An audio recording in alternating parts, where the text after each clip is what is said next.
Hello friends, TNPSC polity previous year questions part 3 வந்து பார்ப்போம்.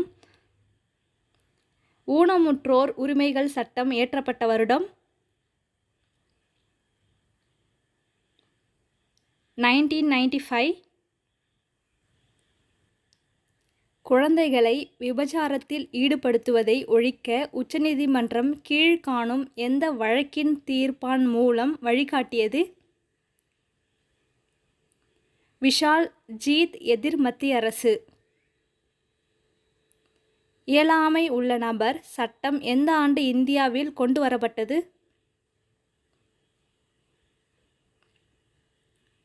1995. மூன்றாம் தலைமுறையினரின் உரிமையாக கருதப்படுவது எது?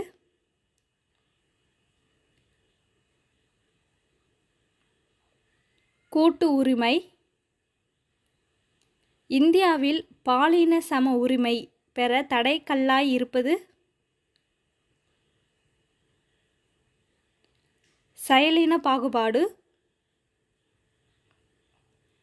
இந்தியாவில் மனித உரிமை நீதிமன்றமாக அறிவிக்கை செய்யப்பட்டவை?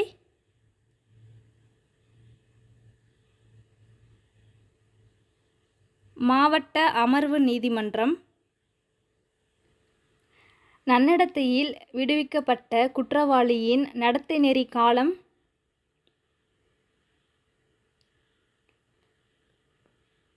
3 ஆண்டுகள். 1989 குழந்தைகள் உரிமைகள் மரபு வழிமுறை எப்பொழுது நடைமுறைக்கு வந்தது?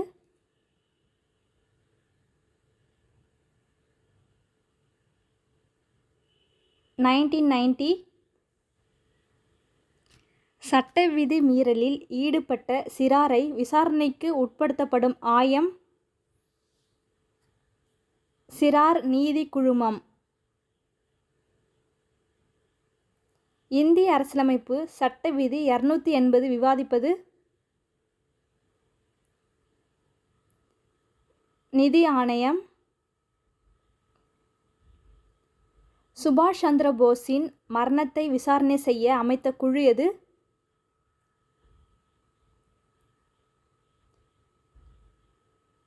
ஷா நவாஸ் குழு. பாபர் மசூதி இடிப்பினை விசாரணை செய்ய அமைத்த குழு எது?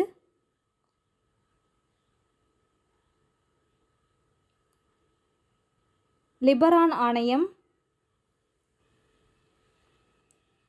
பம்பாய், கல்கத்தா மற்றும் சென்னை உயர்நீதிமன்றங்கள் டேஷ் கீழ் உருவாக்கப்பட்டன? இந்திய உயர்நீதிமன்ற சட்டம் 1861. இந்திய அரசியலமைப்பின் விதி 63 குறிப்பிடுவது? துணை குடியரசுத் தலைவர். மாநில அளவில் தேர்தல் நடைமுறையை மேற்பார்வையிடுபவர்?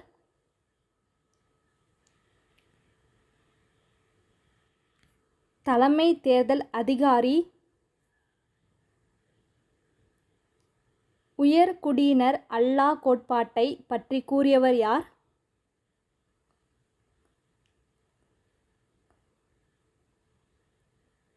Karl Marx.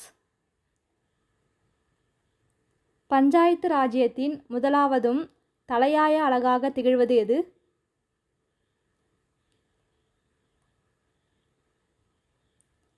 கிராம பஞ்சாயத்து. லோக் அதாலத் தோற்றுவிக்கப்பட்ட ஆண்டு எது?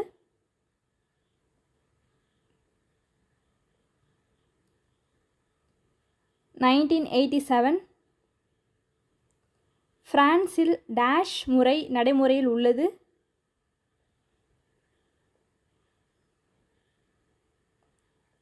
பலகட்சி முறை. அடையாறில் உள்ள புற்றுநோய் மருத்துவமனைக்கு அடிக்கல் நாட்டியவர் யார்?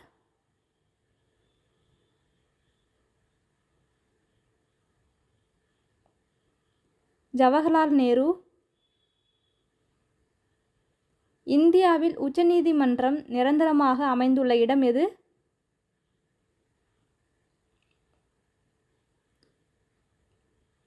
டெல்லி.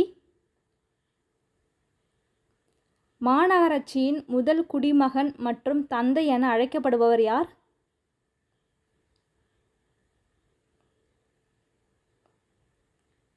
மேயர். இந்தியாவிற்கு ஒரு அரசியலமைப்பை உருவாக்குவதற்கு அரசியல் நிர்ணய சபை இந்தியர்கள் பெற்றிருக்க வேண்டும் என்ற கருத்தை முதலில் கூறியவர் யார்? எம்.என். ராய்.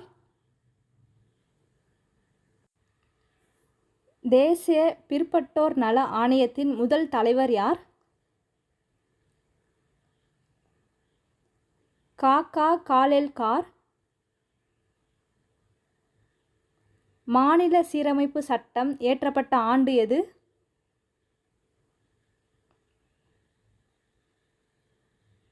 நவம்பர் 1956. கிராம பஞ்சாயத்துகளை உருவாக்குவதோடு தொடர்புடைய இந்திய அரசியலமைப்பு பகுதி எது?